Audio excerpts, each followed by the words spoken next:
bankruptcy is the easy part. Like everything just goes silent. Your phone stops ringing, the creditors stop calling, like everything just kind of goes away. And for me, it was like the 12 to 18 months leading up to that, the stresses, the trying to save it, like that was the stress. The time leading up to the death, because what we're talking about is death of a business, death of an identity, whatever it is, that creates so much pain and so much anxiety and sadness and grief. So our ability to be with that pain really matters and not be resistant.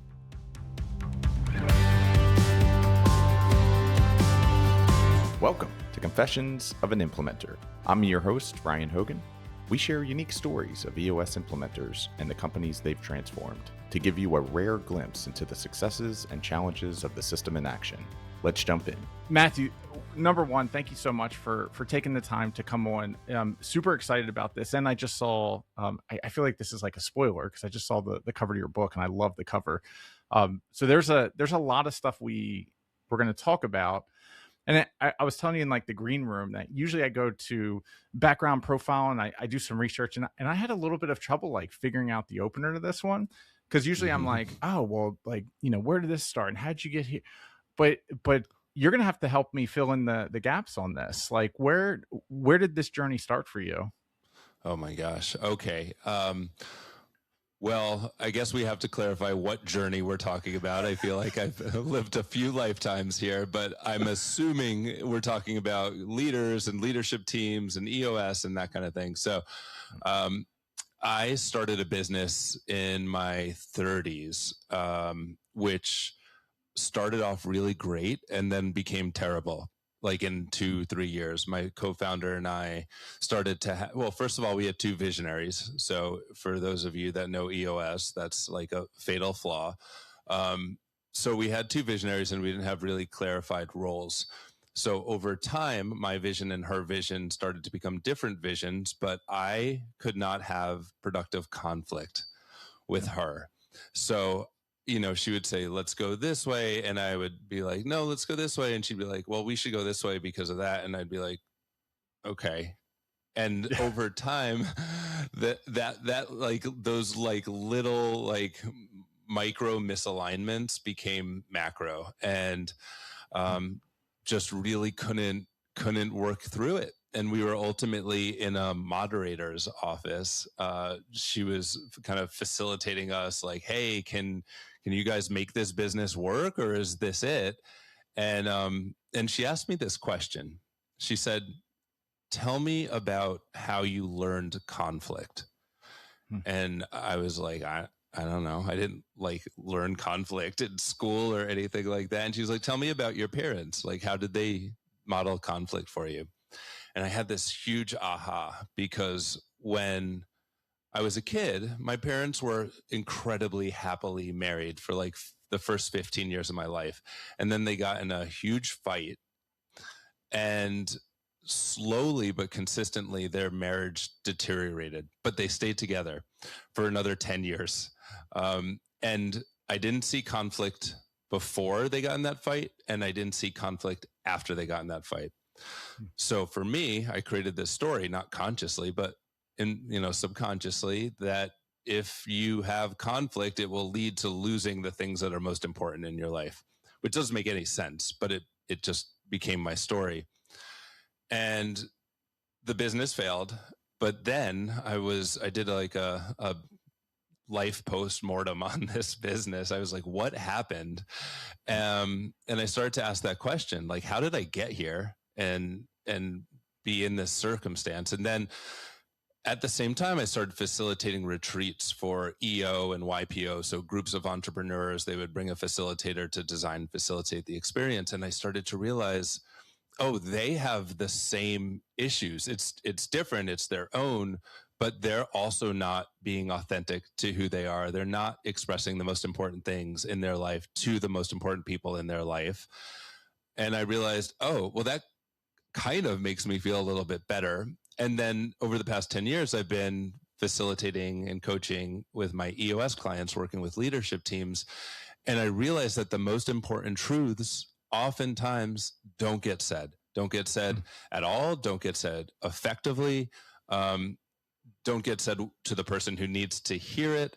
And it creates a tremendous amount of tension and frustration and loss of revenue and direction and all that. So that's maybe the longer version of how did I get here? There's so much to unpack there. And now I'm really excited Let's go. about this, because there's a lot of different paths. So let's start with this. What was the company and what did it do? Sure. It was called Mycelium, and it was an incubator for purpose-driven entrepreneurs. So it was a 3-month program. We had like a 4-day workshop in person, and then a 4-day workshop in the end. And we brought in coaches and thought leaders, and they had a mastermind group. So they would work together and work with their coach to take their concept, their business concept, and bring it to market in the shortest amount of time possible. When there was conflict, or there was a difference in opinion as far as like where the company should go, or maybe the tactics or the strategies, did you find that there was an overpowering personality that ultimately dictated, or did you find that both of you were compromising on like a little bit of her decision, a little bit of your ideas? Like what did that look like? Well, to be honest, I blacked out a lot of that part of my life because it was it was painful. But honestly, I think it always takes two to tango, right? But I would say a lot of the responsibility was on me. I'd say, like, I think I could have said early on, I think I hear where you're coming from. I see it differently. Can we talk about this?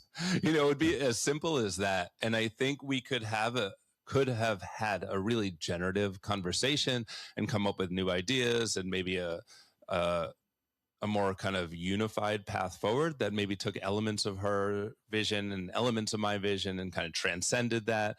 But yeah, really in those earlier days, I also had, it was my first business. I didn't have a ton of experience in experiential design and entrepreneurship. And she had more. So I was kind of like, well, she knows what she's doing. Who am I? Like a lot of self-doubt. So I was really not in touch with this on my own. I think if I were in touch with like, I don't need to have it all figured out. B, it's okay to be learning. C, it's okay to ask questions. It's okay to say, I need help. Those were not accessible to me at that time, like, which sounds wild, but I just felt like those were not tools in my toolbox. It was like, I was the founder of this business. I should have a clear vision. I should have the plan. I should have it figured out. And admitting that I didn't would be like going against my identity, my sense of who I thought I was. So those options didn't even come on the radar for me. Huh. When you talk about identity, like did the business become your identity, or Yes. or was this? Yes. Amy Edmondson talks about growth mindset. And when we think, like, when I thought the business being a failure equated to me being a failure, right? So my identity was wrapped up in the business. So it's a great question, because this is really the root of all the issues that I had. If I were to say I'm the founder of this business and this, I'm like tending this business to become the best business it can be, it would have been a completely different mindset that would have changed the game. But I had such a identity enmeshment with the business that I thought if the business failed, I would fail. I did not have a growth mindset. I had a fixed mindset. That was my number one issue. I love this. Not that I love your pain, but I love this topic so much. Let's all benefit from my pain. That's good. Let's do it. My first company bankrupted, and that now I have this talk track of like, when people are like, oh, well, like, what do you think makes you? I believe that my superpower is finding product market fit, and they're like, where does that superpower come from? And what I say is like, I don't care about the idea. I care about product market fit, and that's it. And I will move very fast and make very like, hey, that's not a good idea. We're going to move on. That's not what the market's telling us. That's not what the data is telling us. And this talk track of like, business is not my identity, or the idea is not my identity, or the company and the company name is not my identity.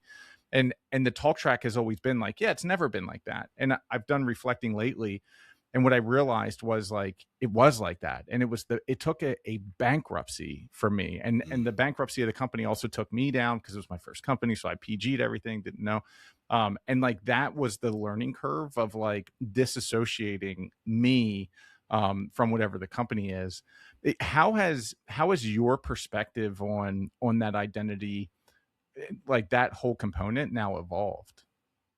Yeah, well, thanks for sharing that, Ryan. And what you just illustrated was an example of the evolution, right? So in those early days, I would have 100 reasons why the business didn't work out, and none of those reasons were me.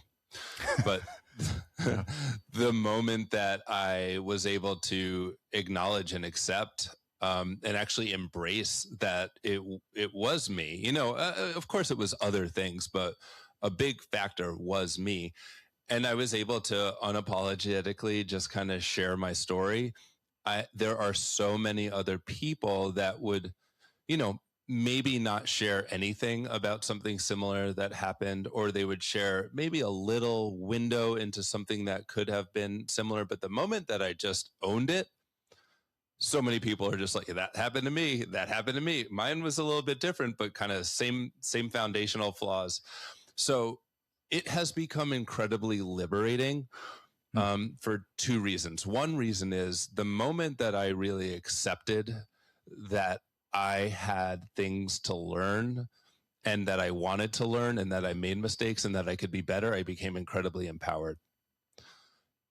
The moment that I started sharing that story and other stories of vulnerability and flaws and mistakes and areas of uncertainty, I provided the most powerful invitation for connection and for authenticity. So my evolution now is like I'm starting another business, and I'm working with my team, and I will just say, like, I've never done this before. Like, I have no idea how to do this. So if you're coming to me for the answers, we're already doomed. So either you know it, or let's figure out someone who does know it. So it is so liberating for me, because I'm really good at a very small section of things, but that small section I'm really good at. But all of those other things, I know that I don't need to be good. I shouldn't be good at that.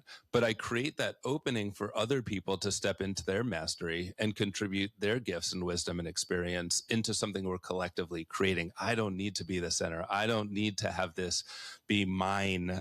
I just want to steward and cultivate something that has incredibly deep meaning and impacts millions of people, and leaves this planet in a better place than when I stepped into it. That's powerful. And you were talking about like the sharing. I went into, I was having panic attacks, anxiety, like you name it. I was having those things. Yep.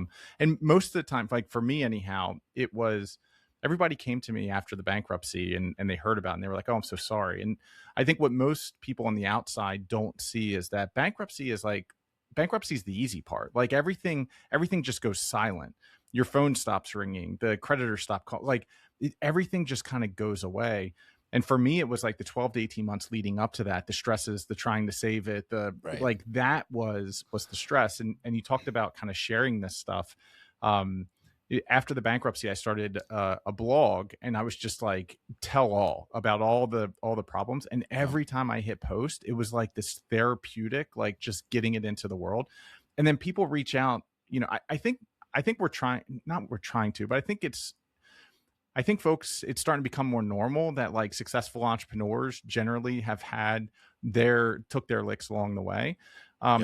But 15 years ago, people were coming behind the scenes and then starting to share their stories with me. And it's like, nobody talks about this, but here was my failure. Here was this, here was that.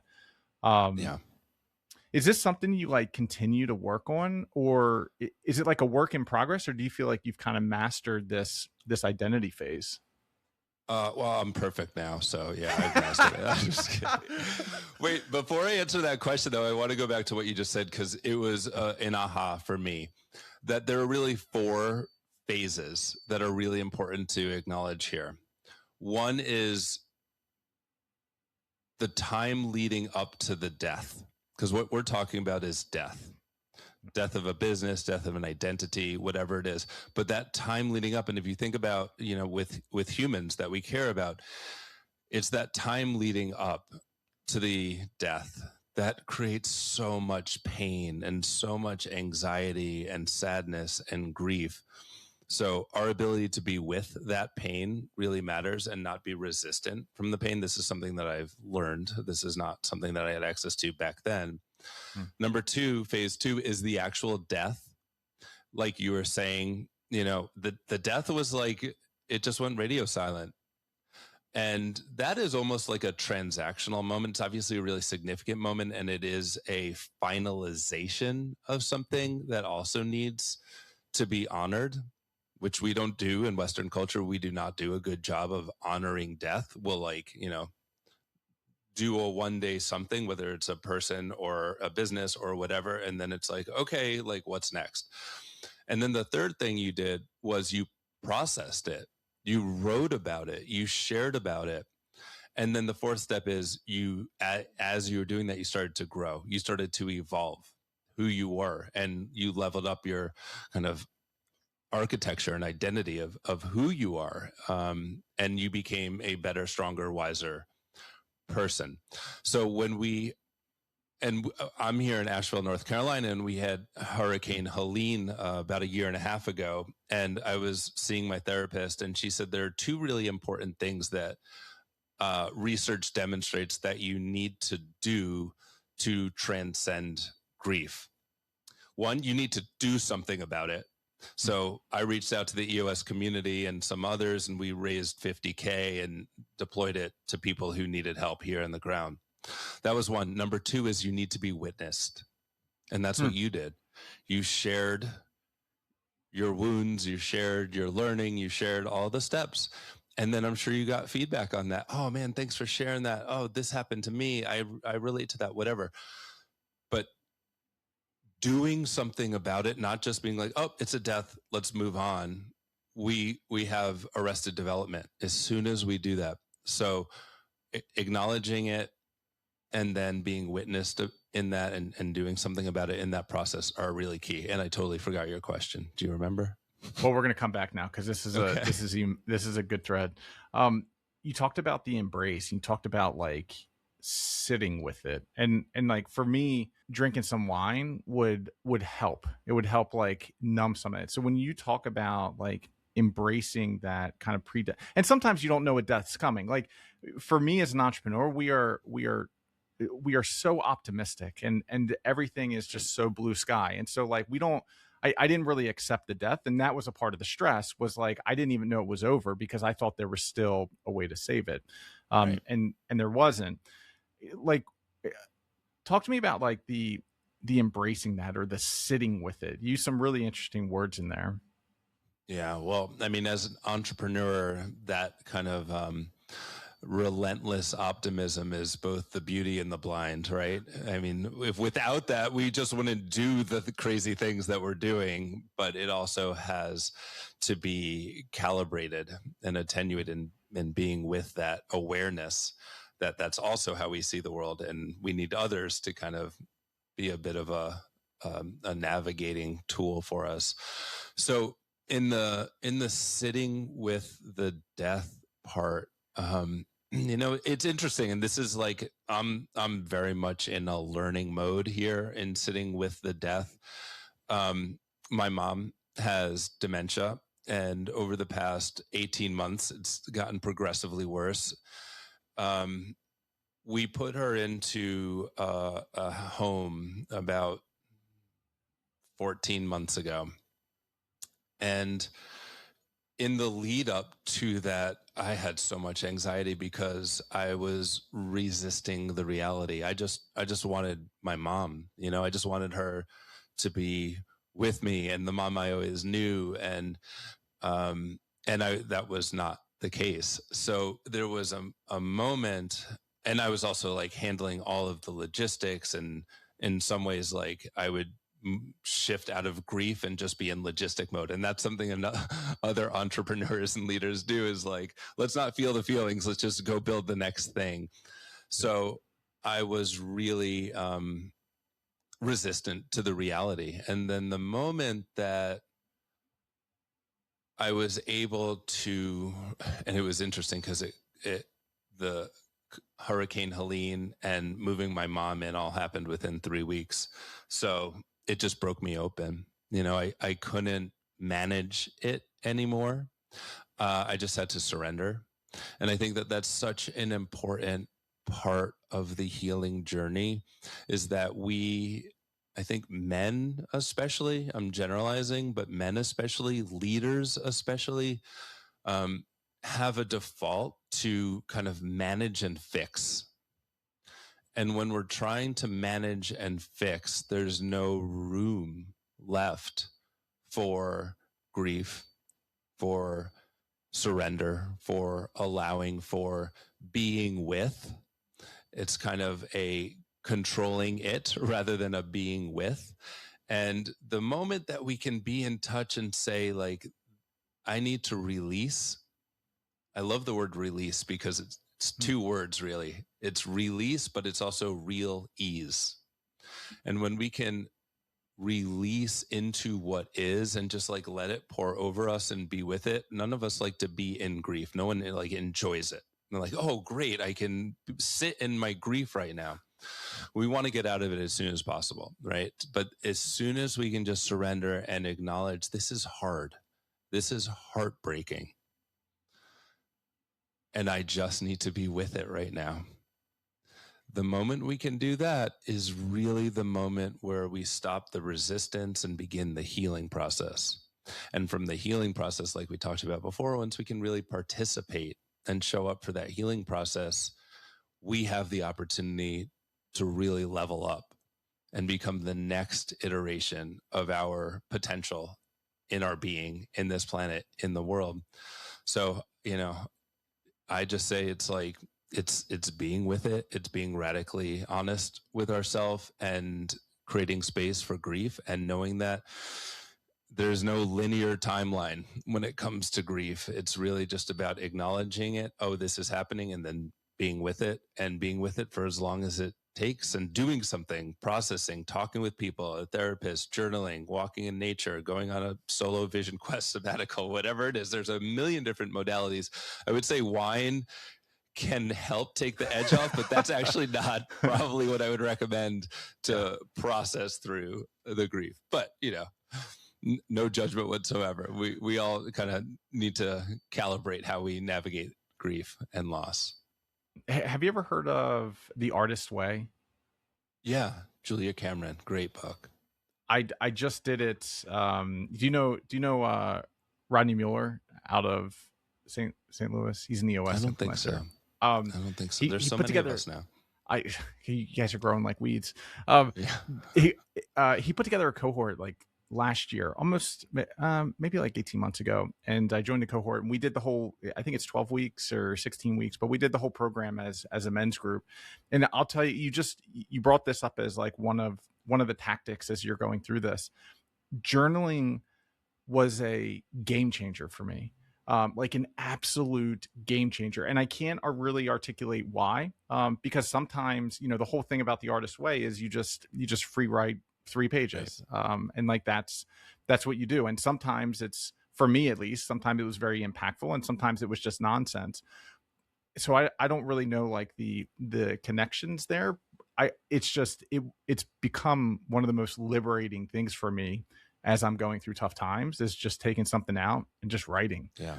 So I just wanted to key in on that. Yeah. Yeah. And I mean, my senses, and that's a kind of healing processing tool for me, is writing as well. And my guess is, and what Julia Cameron does so well, she's just like, get the editor out. Yeah. The editor has no place here. It's just about creating an open container and letting it go. Just let it go. And some people do that with dancing or like sweating. Sweating is a big one for me. Just like, I just need to get on my bike and ride or run or something. But yeah, any of these containers that just allow energy, because grief is just pent up energy, ready and wanting and waiting. to flow. So writing is a great modality for that. And, if we were trying to like polish the writing, it would just be like putting the clamp down on the grieving process, because we're trying to get it right. And there's no getting it right with grieving. It's actually just falling apart. When you think about like all these lessons learned and the things that you know today, and we haven't even gotten into some of the conflict side of it, but we did talk about the conflict that you had with one of your early co-founders. Like, do you think the skills that you developed up until this point, if you were to go back, like you would be effective in navigating that relationship and growing the business, or like just do two visionaries not work at a single company? Right. So now I remember the question that you asked, which is, am I still growing? Am I still growing, or have I figured it out? I'm definitely still growing, and will very hopefully be growing until my last breath. And if the me of today were to be back there, which was, I don't know, like 15 years ago, I would have navigated that incredibly differently. I would say it would have been much more productive. It would have been much more authentic, much more vulnerable, much more inclusive. I would have created space for connection and for exploration. And a lot of that, believe it or not, despite what many of us believe, actually happens through conflict. The conflict is one of the greatest vehicles for insight, personal and collective insight, and novelty and creativity, for deep connection. There's I'm riffing a little. I'm going to go off topic, but I love this Japanese metaphor. Well, it's not even a metaphor. There's a Japanese art of repairing pottery, broken pottery, with gold. It's called kitsugi. And then the idea is like the Japanese culture doesn't see a break as like unfortunate and sad. It sees a break as an opportunity to make something more beautiful.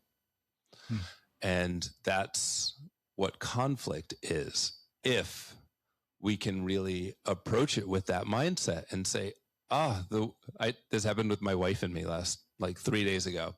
The wheels totally came off. I was sick. I was not bringing my A game. I was being an ass. Yeah. And the wheels kind of fell off, and we just needed a beat. And then we went for a hike together. Also, hiking is a good way to process things, being in nature and moving. And then I came up with some limiting beliefs that I had, some blind spots that I had. But I was only able to recognize that because I was with her, and I love her implicitly, and I trust her, and I can be a work in progress with her. So we kind of navigated this. The blind spot for me was I have a tendency to really like examine the minutia of everything. And when it comes to conflict, like, we'll open a door and I'll go in that door, and then there'll be a smaller door and a smaller door. And she's just like, it would be so nice, like, if we could just get in an argument and then you could say like, sorry, I wasn't being my best. Hopefully that won't happen again. I'm really sorry that I kind of ruined our Saturday. And she would just say, thank you for saying that. And we would move on. I'm like, well, that sounds great in theory, but but then how do we learn anything from it? So, I realize it's great to learn. It's great to reflect and do postmortems on these things. But I also it wasn't about me like wanting to learn. I think that was the deeper learning. It was about me wanting to like make sure that my side was really heard in the nuances and the minutia. And that was the motivation, rather than just saying like, yeah, my bad. I was feeling sick. I didn't bring my A game. I'm sorry. So yes, I think that illustrates both of the points that I'm making. One is that I am not perfect. I am not there yet. And also that I now have a capability that is pretty attenuated of making mistakes, acknowledging, owning, and learning from those mistakes in a pretty short duration of time. All right, quick break, friends. Do you find it impossible to hire and retain top sales talent? Or worse, are you paying insane recruiter fees who are all using outdated hiring processes? Yeah, I was too. At Hunt to Killer, we were spending hundreds of thousands on recruiter agency fees. And after I sold that company in 2025, I started Talent Harbor. And the whole vision here was to make sales recruiting accessible to small and medium-sized businesses, because the organizations that can hire and retain world-class people are the ones that ultimately win. Most organizations rely on things like ZipRecruiter or LinkedIn, and they get hundreds, if not thousands, of resumes. But we find that the best salespeople are already perfectly placed somewhere else. And that's why our approach is to go after them. And we do that through a business model called recruiting as a service. We do not charge commissions. We do not have success fees. We don't have contracts. We don't have long-term engagements. And we become an extension of your team as expert sales recruiters. If you're tired of the same old recruiters and want to actually grow your sales team, check us out at talentharbor.com. That's Talent Harbor, TALENTHARBOR.com. Let's get your next sales superstar hired. When you're going through conversations like that, are you like, are there, now I'm just asking more for personal, for very selfish reasons, like things like that pop up in my head as well. And like, I'll be having a conversation, maybe we're going down some conflict with anybody. And it's like yeah, I mean, that's true. But did you know about this? Did you know about that? And it's either like justification or going deeper. Like, hey, did you think about this? Like, what kind of tactics do you use to be like, all right, just shut off that mode, and let's just accept fate? Yeah, well, I've just clearly articulated that I'm not great at that. But what I will say is I'm not great at. Sometimes I'm better at that with my wife. My wife is like, like sometimes with family or a spouse, we can just like default into like the digging the heels in more than other relationships. So a lot of times when I'm working with my clients or working with others, it's not emotional detachment, because I don't think that that's authentic. If we were to just be like, well, go ahead, say words, blah, blah, blah, blah, blah. That I need to stay connected to the person, but I also need to turn the volume way down on that internal voice and to just really be with the other person. And oftentimes, Esther Perel, who's a role model for me, talks about active listening, which is just such a great practice. It's really hard practice, but it's really great practice. So when the other person is saying the things and they have a lot of emotion coming up, and they're just venting, she just says, like, you need to actively listen. So, if I were to say like, it's Sunday and we had a plan to do, go to the park, but I realize I have like some writing to do, and then we can go to the park. And say, in this case, Erica, my wife, gets really upset, and it says like, you never make time for us and the family. This is not true. I'm being just for all your listeners, like, we have a really great marriage, I promise. But like, you never make time for the family. And when we make plans, every time you like something else comes up. Active listening is, I'm hearing that you're saying like, every time we make plans, I always have something that comes up, and it's really frustrating for you because you want to spend time as a family, and that's really important. Am I getting it? Tell me more. And rather than like, in my head, I'm like, first of all, I hate when you use the word always. It's never true. Yeah. And second of all, like, this has happened like, twice in the past 6 months. Like, I wanted to like just validate my story and be like, you're like being very hyperbolic right now. This is really what happened. But I just stay with it. And then when it's done, a couple of things happen. One is she has fully expressed everything she needed to express without any interjections or analysis or rebuttal from me. So one, she's gotten it all off her chest, and as a byproduct just kind of like enables, so the not to go all brain sciencey on you, but the amygdala is the fight or flight response in the brain, right? And that's where she's coming from. She's in fight mode. So my job, or our job as someone in a conflict, is to really be with that person so they can feel safe and heard and validated, so they can get their neocortex, the thinking brain, back online. So as I'm actively listening, I'm just letting her get it all out. I'm helping her feel seen, feel heard, feel validated, just throwing in a random, that makes sense to me. Like, and I genuinely mean it. I wouldn't be bullshitting her. Like, yeah, that definitely makes sense. That is frustrating. I get it. So she gets everything out on the table. And then I take a breath. And in taking a breath, I'm enabling me to come in a response rather than in a reaction. And I can just, validate that and say, yeah, I'm really sorry. I get that that's incredibly frustrating for you. Can we talk about this? Or can we figure out a plan moving forward? And then we're partners. So we're always trying to get back to a partnership. It's not me versus you. We need to effectively navigate conflict, from destructive conflict to productive conflict. I need you and me to be on the same team facing the issue. Yeah. Not me versus you. It's me and you versus the issue. So that's one. And one other little technique that I also love from John Gottman, who has done a ton of work on marriage counseling and research, and he's just a kind of leader in the conflict space. He does this thing with his wife where his wife will kind of be unloading on him, and he'll just say, hold on a second, let me grab a pen and some paper.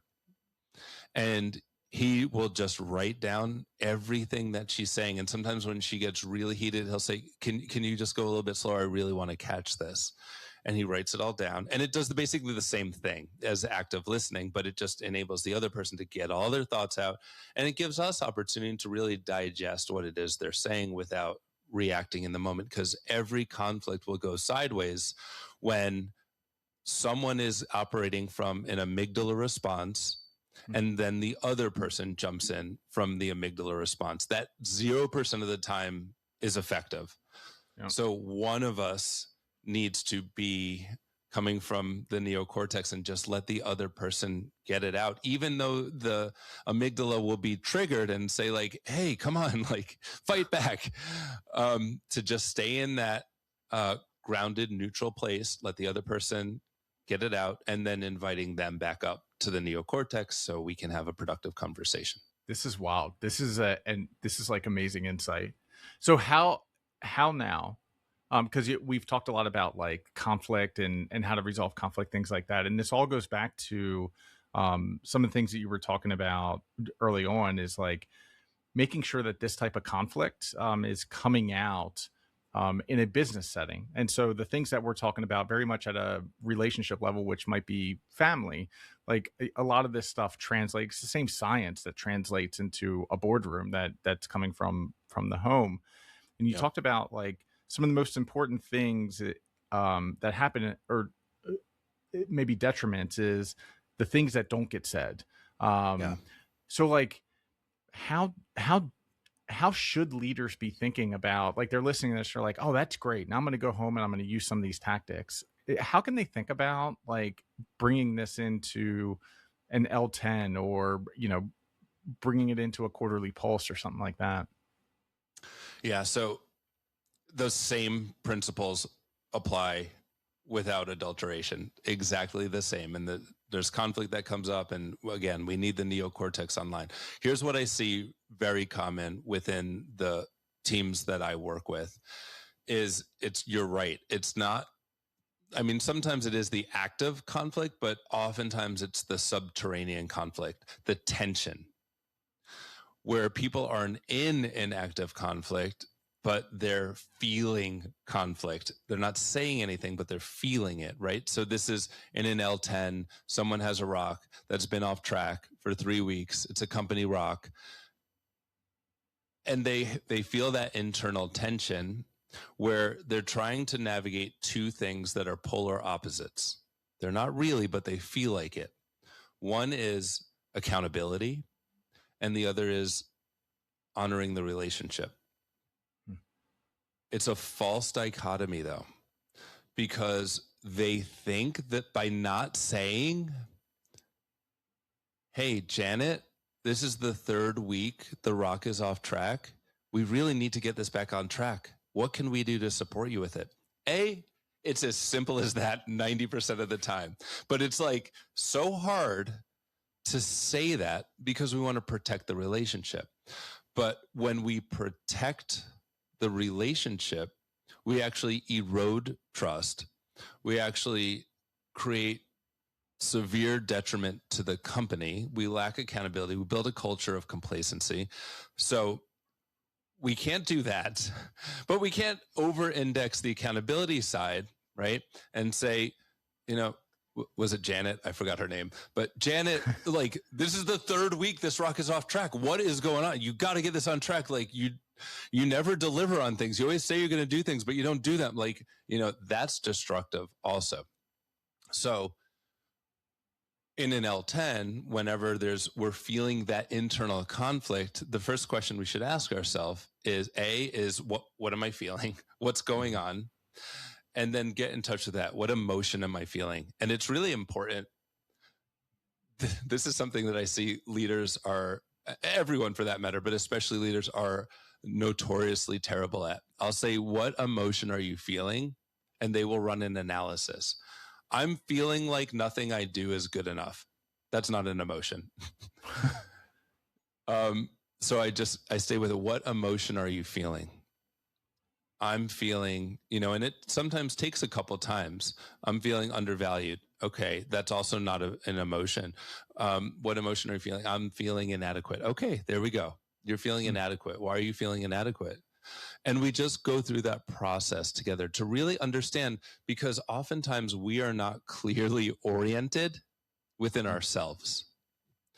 So when we're not clearly oriented within ourselves, of course, the rest of the team is not going to be clearly oriented with us. So a lot of the work that I do with my clients is around individual and shared orientation. That's really it. Okay, you're feeling inadequate because why? Because so-and-so said this thing, because you are 3 weeks late on your rock. What is it? Let's get to the bottom of it. So we really need to understand what is the emotion that we're feeling. And then 2 is there's a need that we have that's not being met. So someone else on the team might have a need for all of us to do what we say, because we're leaders, for Christ's sake. Like, let's do this. And when someone's not doing that, or someone's showing up late for a meeting, or someone delivering subpar work, or whatever it is, like, we just need to say, hey, I have a need for all of us to really take radical ownership of what we say we're going to do. Doesn't mean we're going to deliver 100% of the time, but it means we're either going to deliver, or we're going to be proactively transparent and take ownership of when we're not. And then how are we going to get back on track? And we're going to ask for help, and we're going to think about new ways and new strategies, but we're going to make it happen. We're going to deliver. Is that a reasonable request? Is that a reasonable need that I have? Yeah, of course it is. And honestly, that's what we all want. Okay. So how do we move forward in a way that I or you or whomever is getting their needs met? Okay, well, you make a request. My request is moving forward, and this is something called the Tuckman model. You might have heard of it, but it's that forming, storming, norming, performing. So this is what great leadership teams will do. It's not like we get together as a team and then we get an argument and then we figure out all our kind of operating principles. It's an ongoing, living, breathing agreement. So we get to this point. Okay, I have a request that I'd like to make that would meet my need. Either our rock is on track, or we're proactively letting people know in real time that it's off track.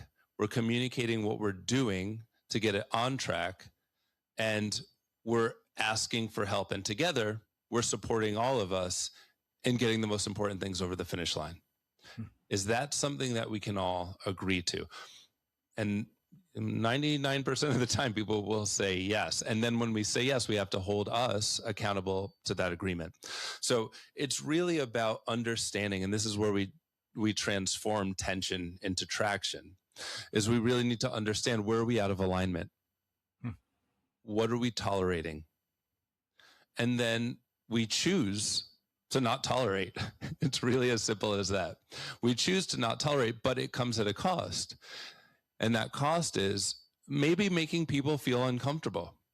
But we do that because we care. We care about the other person. We believe in the other person. We care about the team. We care about the company. We want to be excellent. We don't want to be good. We want to be world class.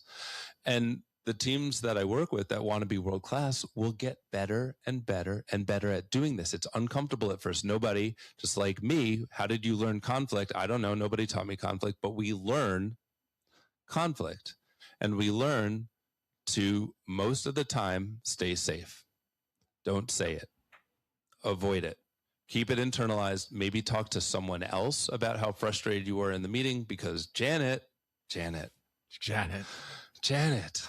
because Janet isn't delivering. And this is the third rock that she won't deliver. That's a company rock in 3 quarters. But nobody's talking to Janet. We're not doing Janet any kind of service. We're not doing the team a service. And we're creating a culture of tolerance. How do you tell the difference between, like, when there's a Janet issue and there's a team issue? Because it sounds like these are different, meaning that, like, it sounds like there are teams that let days go by in which they're not saying the things that they need to say. And like, when does that change from the teams are not saying the things that need to be said versus like, okay, now we got a people issue? Right. So when we aren't, as a team, saying the things that need to be said, it makes it really, really hard to make it a people issue, because we have created the conditions for mediocrity as a team. So when we decide as a team that we're going to hold people accountable, we're going to do what we say, we're going to communicate proactively and transparently, and we're going to take responsibility every step of the way, and we're going to be in it together, and we make that agreement, and we as a team, with the exception of Janet, for 2 quarters are living up to that, now we know we have a people issue. Yep. That's it. I mean, it's really that. And I see so many teams that don't have the hard conversations.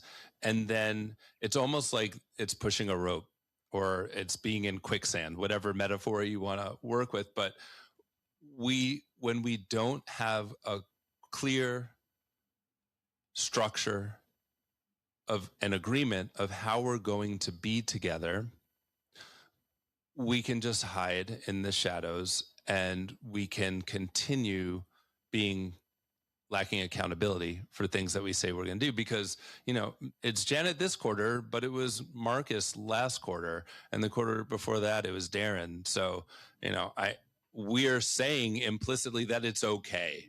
We're not talking about it, but we're not also holding people accountable for that. So what we are teaching is that that's okay. And when we say that that's okay, even good people, right people in the right seats, can start to adopt that. And they probably are really frustrated at first, and they're like, why are we tolerating this? But they're not saying anything. And then, a couple quarters go by, and they're like, well, I have a busy quarter. If this rock doesn't get delivered, that's okay. And it's so painful to see. So my job and our job as EOS implementers is to not let that happen. It's to bring that up to the surface, and then also to build the capabilities within each of the people on the team, because I have, and we as EOS implementers have so many clients that will say, oh, this is a big issue. Let's wait till our quarterly with Matthew. And that's good for job security, but it's terrible for the teams. So my job is to really build the capabilities within each of the leadership team members, and as a leadership team as a whole, to understand when it's happening, to name it, and to do something about it. Because when they can do that, they become world class, and they don't need me. And that's my job.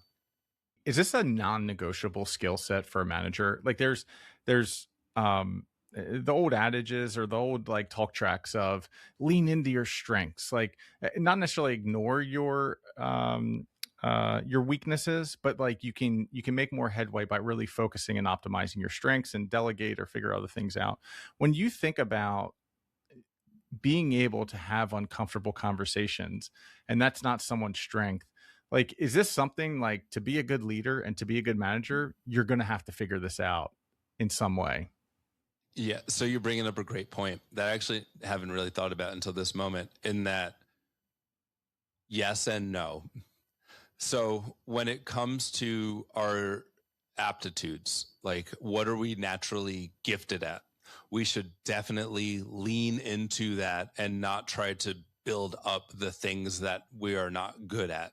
So you can look at assessments like Six Working Geniuses or Kobe or what have you, and really get a good understanding of where are you naturally gifted, where are you naturally strong, and focus on that. Like your seat should be aligned with your gifts. Full stop. When it comes to what I call relational intelligence, and that's our ability to be in alignment with ourselves and be aligned with one another and create the conditions together to optimize truth telling, optimize accountability, optimize for connection. That, I mean, I think that's a non-negotiable. And I work with my teams to build their capabilities, because here's the thing. We all have trauma. We all have acculturation around conflict.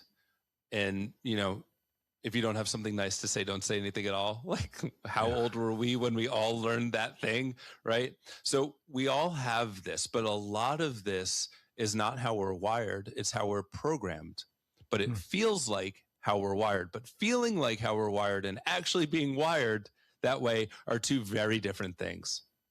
So when it comes to relational intelligence, this is actually something that everybody can do and do well. For some, it's going to take more time and digging and reprogramming. And others, they just need permission and they're ready to do it. They want to do it. And for a small sect, they do it. They don't need any coaching or permission. They're just going to do it. They're going to honor the relationship and they're going to say what needs to be said and they're going to walk that line and they're going to do it beautifully. But most of us, that's not the case. But they can learn it. We can all learn it. And how, so all of these are very selfish questions, by the way, because these are all about me and how to. Means they're good questions you want to learn, and probably other people want to learn too. So where does one get started in this? Like, where's the best place to start this journey? Well, it's funny you should ask that, Ryan, because I did write a book called Inviting Genius, How Good Leaders Use Conflict to Become Great. No, I'm just kidding. I mean, kidding. It's a really good book. And that's a good starting place. But I would say what is most important is not like becoming perfect overnight. What's most important is, one, acknowledging that I can be better at this and committing to getting better at this.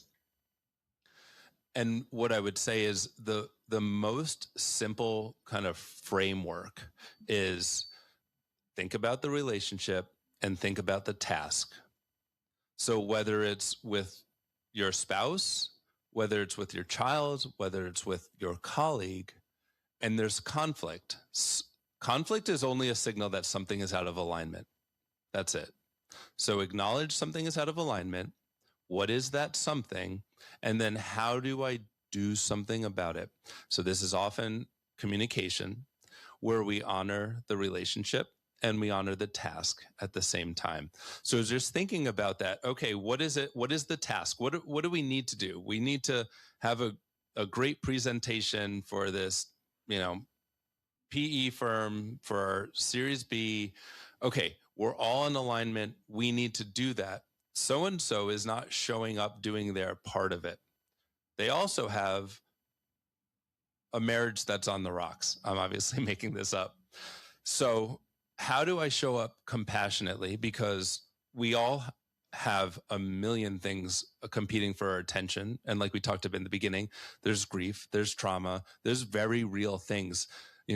Delivering this presentation might be number 7 on the list. It might be number 1 on your list, but it might be number 7 on my list. And that's just life.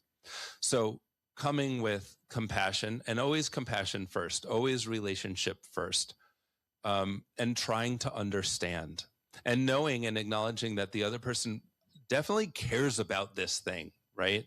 It's not that they don't care, it's just that they're not delivering. So acknowledging, I know you care about this. And then taking personal responsibility. I'm struggling with, would you be willing to talk about this? So you've created safety. You have not done any analysis on another person.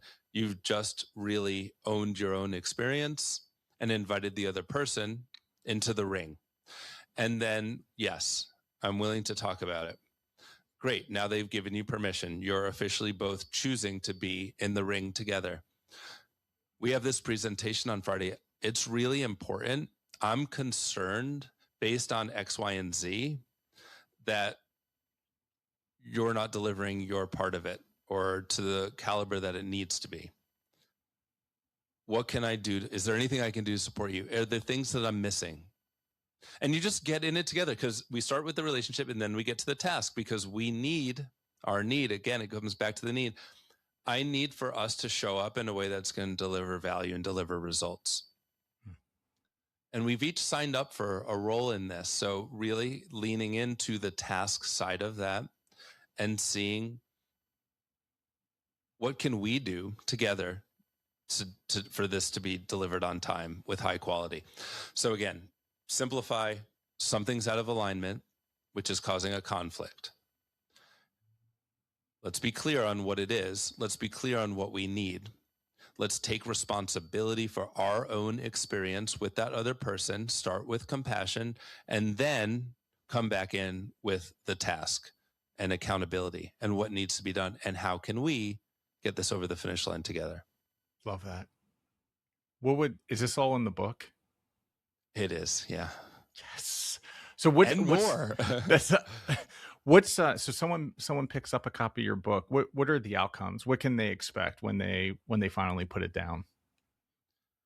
Yeah. So the book is one part memoir. So like we were talking at the top of the session, like my journey, like where I was, the adversity, the failures, the learning, the growth, the continued journey.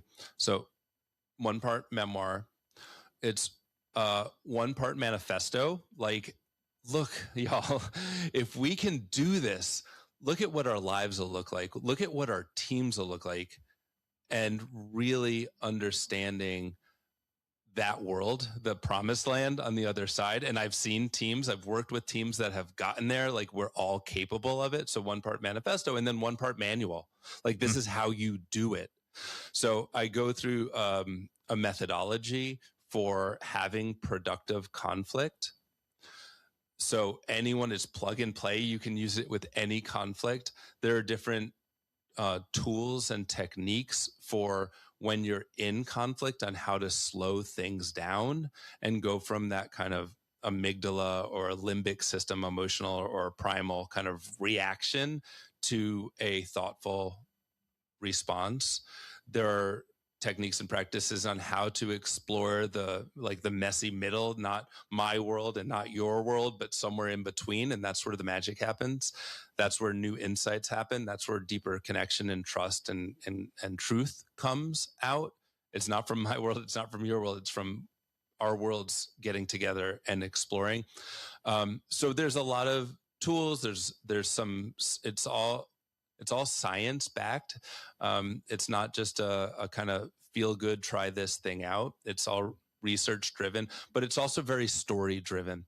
So I would say you can get an enjoyable and meaningful reading experience that will help you become a better leader, a better person. And mostly the thing that's most important to me, and it's been the golden thread that's woven through my whole life, is about living with authenticity. The world doesn't need you to live like anyone else. The world needs you to live like you. It's scary and it's hard to do that. And it's also possible and it's also beautiful. So my wish for readers of this book is that they reclaim their genius. The word genius translates to inborn nature. So we're all genius. And it's just about how do we create the conditions that invite that out within ourselves and with those around us whom we love and care about. Nice. This is awesome. Are you still taking EOS clients? I am. Yeah. Okay. I have a couple spots. Awesome. Okay. So we've got the book, and then also just want to talk really quickly about your EOS practice as well. When you look for a client, like what does a great client look like to you? Well, first and foremost, they're all in. They're experiencing some degree of pain, and they also see potential and opportunity, and they realize that they can be better, but they need help to get there. And they're all in, and they're excited about the learning and the growing, and they're, we have like a core like psychographic of our clients, and it really fits that. They're appreciative, they're respectful, they're experiencing pain, they're willing to be vulnerable, they want to be the best version of themselves they possibly can. Like, that's true. And I would also say, like, this work is hard and this work is real, but this work is also incredibly fun and deeply meaningful. So I would say, if you're not looking for someone to kind of teach you the tools and walk you through the process, but you're looking for someone to be in the trenches with you and do the work, because I think you can probably guess based on this conversation that I don't really tolerate mediocrity. I have been doing this for EOS for 10 years, and I'm grateful that I can say no to a lot of clients, and I have, and I do. So being all in and really just like, look, again, just like we have this one life to live, we have this one business that we're working on it together. Like, let's go all in. Let's put it on the table. We're going to need to be vulnerable. We're going to need to make mistakes. We're going to need to learn. We're going to have to pick each other up because inevitably some of us are going to fall. We're in it together.